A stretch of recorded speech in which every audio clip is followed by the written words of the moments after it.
Sa nago na to una ang munggo mga inahan. Kaya magluto ka sa gulay. Mga magulay ka, hinata ka ng munggo mga inahan. Kaya magluto ang daan, para ulian mo sa estudyante, mas maigi ka na. Balik ka sa nakuhan. Kata. Pagbawa na lang siya ganun mga inahan. Para mahumok, hindi ka nakagawa, hindi na mabutay sa kauras, mahumok ka lang yung munggo. Kalakalasan ka din nasa, ayun, nabutay ng pita. So, bato mga siya na brown, gamay, bago mo siya kita ng tubig. Meron na mga inahan. Wala mga inahan. Hubas na to yung kuhan, tubig, tapos medyo brown na siya. Hindi na siya butangan o tubig. Dayon, magluto. Iwa ka o gulay. 45. Diba? Gulay.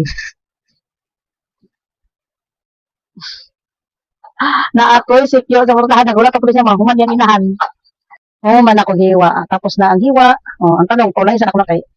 Oh, dahil bata dire. Paulahin lang ako ng talong. Kay mulagom siya mga inahan. Bye daw. Bye! Bye na ako na. Bye! Ay, sus.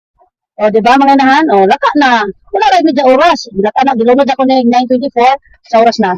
9:54. O, wala sa ka oras. Wala medya oras gani.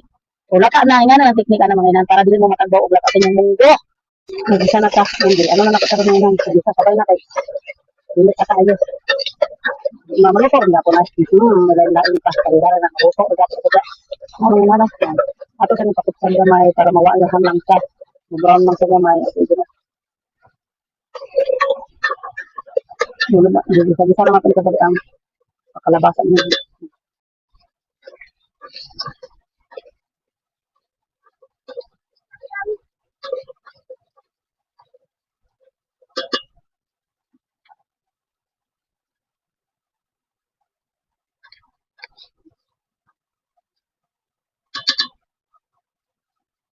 Ang ano na ko sa kalugbati, pinangkong, tapos kamugay. Super healthy na naman inahan. O di, natin sipan, di ba?